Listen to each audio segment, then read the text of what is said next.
In this week's LEGO City update, I'll be building completely crazy pine trees, covering up the front section of my LEGO City with plates, as well as continuing the work at the future harbor. So I'm starting off by doing some highly illegal work. As you can see, I'm cutting base plates. I know some people might oppose that, but honestly, I don't care. It's much cheaper, so I'd be stupid to buy 16 stud base plates for a much higher price and then also have the additional downside of having smaller modules. As you know, I'm building my LEGO City on different modules, so I can then remove them to do some repair work, add lights to my city at some point, and so on. So this is the main benefit of having modules. And obviously, the larger the different modules, the more practical it is. So there were only upsides to cutting base plates. In the meantime, I've covered everything with bricks. Now I'm stacking plates on top of that, 16 by 16 stud plates. I'm only using 9 bricks per plate in order to fix them. This wouldn't be enough to sustain my full weight when I'm actually walking on my LEGO City. As you know, I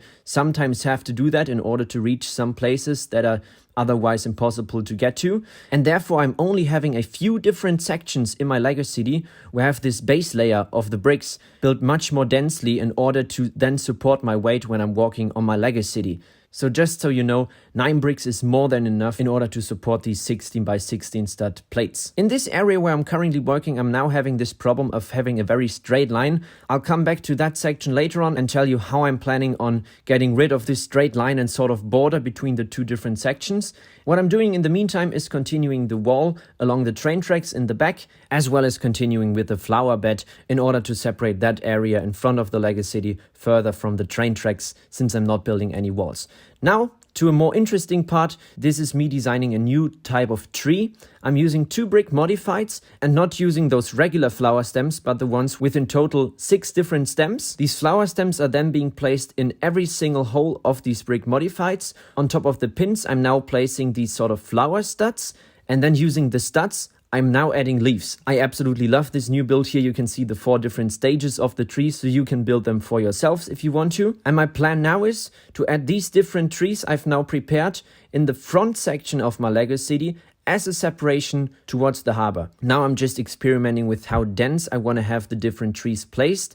This is obviously important in order to then build in the groundwork and prepare the studs. I might actually remove some of the trees later on when I'm adding some sort of stairs down to the harbor itself. But for now, I've decided to place them as densely as possible in order to get some sort of contrast and also green. You know, I always love adding trees. It adds so much color and life to the LEGO City, especially in these very gray areas. The whole tiling on the ground is only built out of 1 by 2 dark bluish gray flat tiles, and then we have the light bluish gray wall directly besides to it, so it's important to add these color spots. This is now the next step in order to actually integrate the different trees into the LEGO City. I'm once again using light bluish gray tiles, which are placed 1 plate above the rest of the ground, and these light bluish gray tiles then surround the different trees and actually make them look like they're meant to be there.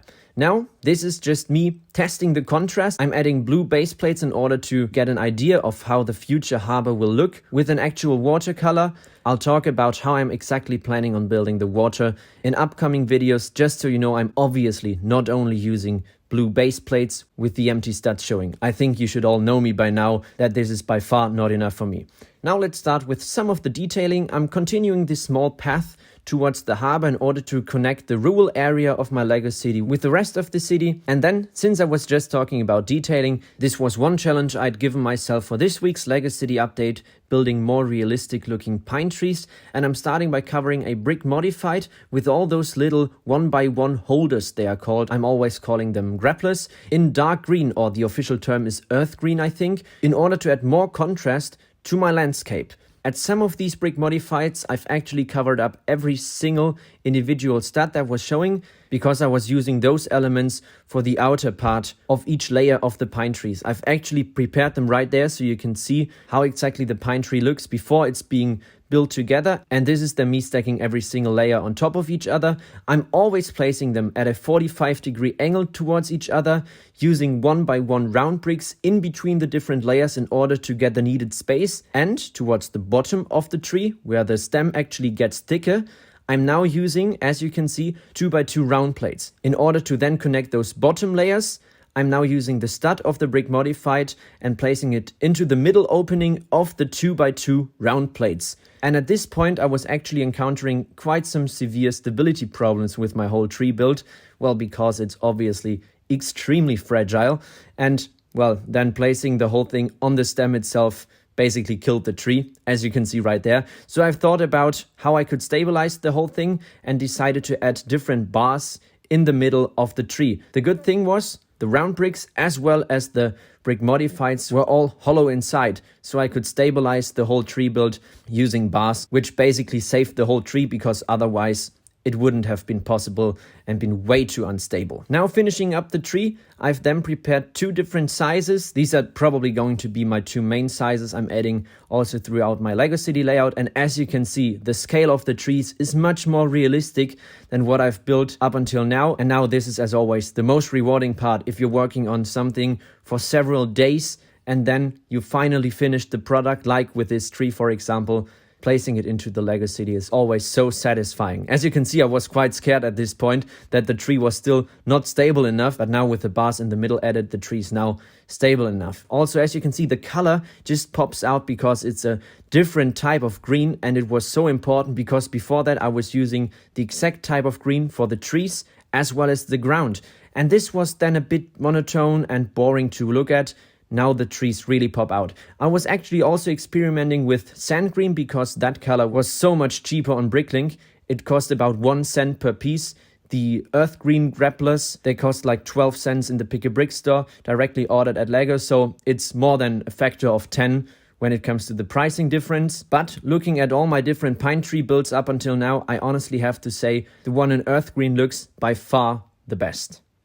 When it comes to the new design of my pine trees, there are 2 main reasons why I prefer them over the old ones.